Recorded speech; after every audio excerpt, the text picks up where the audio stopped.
আজকে বাঁধাকপি রান্না হবে বলে শাশুড়ি মা দেখলাম বিকেলের দিকে টিভি দেখতে দেখতে বাঁধাকপিটা কেটে রাখলো। আর দেখো সকালে উঠে আমাকে আলুটা কেটে দিল।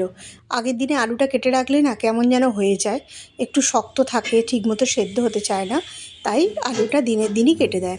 আর বাঁধাকপিটা সকালবেলা কাটতে অনেক টাইম লাগবে, তাই আমাকে আগের দিন কেটে ওটা রেখে দিয়েছিল ফ্রিজে। দেখো আমি তো রান্নাঘরে ঢুকে গেলাম, তারপরেই আলুটা সেদ্ধ বসিয়ে দিলাম, কেননা বাঁধাকপির তরকারি করতে গেলে অনেকটা টাইম লাগে। সকালে এত তাড়া থাকে বাঁধাকপি করতে হলেই যেন চিন্তা হয় যে টাইমের মধ্যে করে টিফিন দিতে পারবো তো। তো দেখো আলুটা আমি সেদ্ধ বসিয়ে দিলাম। আলুটা সেদ্ধ করে এটাকে একটু ভেজে নেবো, আর বাঁধাকপিটাও আমি একদিকে বসিয়ে দেবো। আলুটা আলাদা করে ভেজে বাঁধাকপির সঙ্গে আমি মিশিয়ে দিই, ওটাই আমার সুবিধা হয়। তারপর সকালবেলা আবার রুটি করা আছে, রুটি করতে গেলে অনেক টাইম লাগে। মাছ দিয়ে আলু ফুলকপি দিয়ে তরকারি হবে। বাঁধাকপিটা বসাবো বলে টমেটোটা আমি তাড়াতাড়ি করে কেটে নিলাম, যে বাঁধাকপিটা তাড়াতাড়ি না বসালে টাইমের মধ্যে একদমই হবে না। আর তারপর তো অন্য রান্না আছেই, শুধু তো বাঁধাকপি না, এদিকে ডাল ভাজা সব কিছুই হবে, ওরা খেয়ে যাবে, টিফিনে নিয়ে যাবে, তাই জন্য বাঁধাকপিটা আমি আগেই বসালাম। তারপর রুটি করবো, আর তারপরও টিফিনের জন্য ডিমের অমলেট সবই হবে। তো দেখো একদিকে আমি কড়া বসিয়ে তারপর তেলটাও গরম করতে দিয়ে দিলাম, আর ফোড়নে দিলাম তেজপাতা আর শুকনো লঙ্কা, আর তারপর টমেটোগুলো দিয়ে নরম করে বাঁধাকপিটা আমি বসিয়ে দেবো। দেখো তেলটা আমার গরম হয়ে গেছে, শুকনো লঙ্কা তেজপাতা দিয়ে দিলাম, আর টমেটোটা দিয়ে একটু নুন দিয়ে ঢাকা দিয়ে দেবো। আর এদিকে দেখো গরম মশলাগুলো আমি একটু ভিজিয়ে রেখেছি, ভাবলাম আজকে ফোড়নে গরম মশলা দেবো না, গরম মশলাটা বেটে দিলে তার টেস্টটা খুব ভালো আসে। তো দেখো টমেটোগুলো আমার নরম হয়ে গেছে, এরপর আমি হলুদ গুঁড়ো দিলাম, যা যা মশলা দেবার, একটু নুনও দিয়ে দিয়েছিলাম, নুন দিয়েছিলাম বলেই টমেটোগুলো বেশ নরম হয়ে গেছে। আর হলুদ গুঁড়োর পর একটুখানি দিলাম দেখো জিরে গুঁড়ো, আর একটু ধনের গুঁড়ো দিলাম, আর দেবো একটু লঙ্কার গুঁড়ো। দেখো একটু লঙ্কার গুঁড়ো দিলাম একটু সামান্য ঝাল হওয়ার জন্য।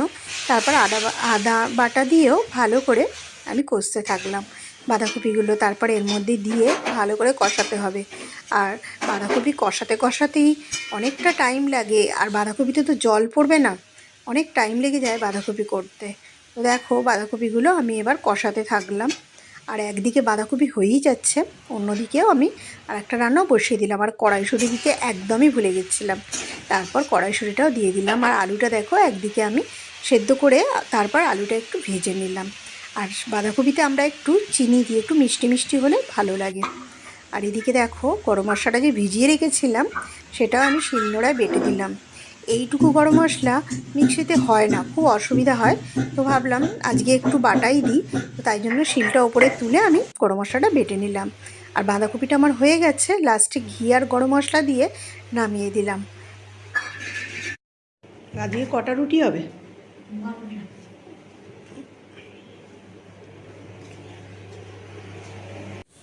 এবার রুটি তো করতেই হবে, সবাই টিফিনে নিয়ে যাবে, রুটিও হলো, আর তারপর বর আবার ডিমের অমলেট নিয়ে যাবে টিফিনে। দেখো ওর অমলেটটা আমি করে নিলাম, আর এদিকে মা আমাকে ডালগুলো হয়ে গেছে তো, এটা কাঁচা লঙ্কা আর দিতে হবে, তো দিয়ে যান।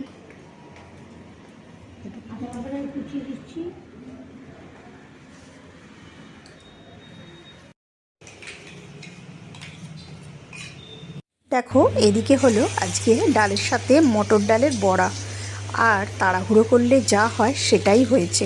শাশুড়ি মা তাড়াহুড়ো করতে গিয়ে ডালের মধ্যে এতটাই জল দিয়ে ফেলেছিল যে এরকম ডালটা একটু নরম হয়ে গেছিল, মানে একটু পাতলা হয়ে গেছিল।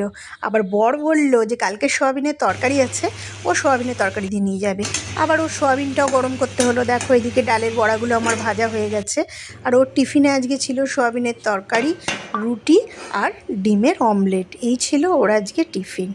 তো সকালবেলা ঝড়ের গতিতে কাজ করতে করতে কিভাবে সময় চলে যায়